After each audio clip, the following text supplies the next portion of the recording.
Je m'appelle Neil Robert, j'ai 15 ans et puis ça fait 1 an que je suis chrétien grâce aux veillées de prière des gens du voyage du 95.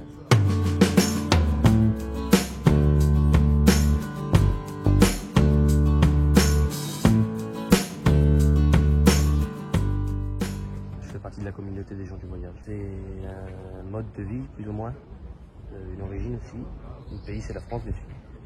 Et puis donc on vit dans des caravanes, etc. Il y en a qui sont sédentarisés actuellement, et il y en a encore qui bougent avec les caravanes, etc.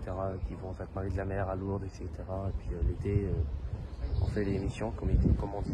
J'ai 2 frères qui sont chrétiens mais non pratiquants, et j'en ai un qui est plus athée actuellement. J'ai arrêté l'école en CM2 pour me mettre dans les marchés avec ma grand-mère. Et de temps en temps, je travaille un peu avec mon père sur les toits.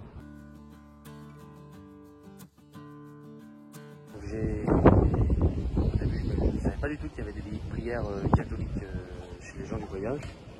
Donc j'allais dans les veillées de prière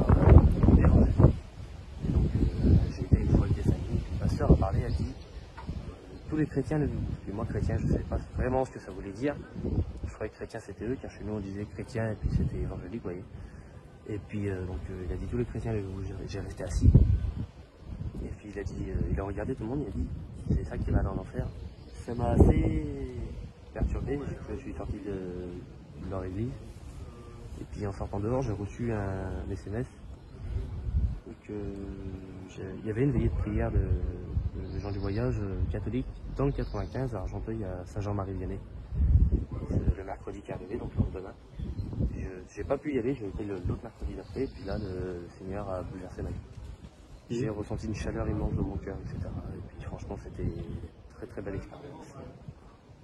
Puis automatiquement, je me suis converti. J'ai passé ma première communion et ma confirmation il y a 3 semaines. Et donc voilà, avec l'évêque Stanislas, qui franchement que j'ai adoré, qui était vraiment sympathique. Je suis allé à Longue-Pont-sur-Orge, les gens du voyage du 91 organisaient une veillée de prière avec le diacre Bernard Dill. J'y suis allé, voilà, et puis il y avait 10 équipes de prière. Sur ces 10 équipes de prière, il y en avait une avec Wesley, et donc une autre avec le diacre Bernard Dill, etc. Puis des autres gens que je connaissais pas. Donc quand je suis allé, parce que moi je vous dis que Bernard Dill prie pour moi, forcément.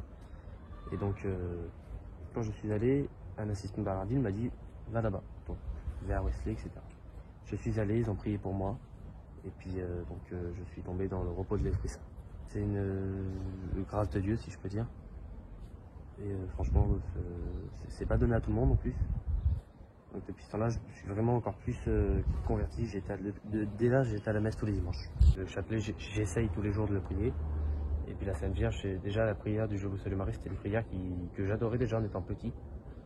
Que bon, je connaissais pas très bien, mais j'aimais bien cette prière-là bizarrement. Mes projets pour l'avenir sont de devenir prêcheur, aller faire des études à Paris-Monial.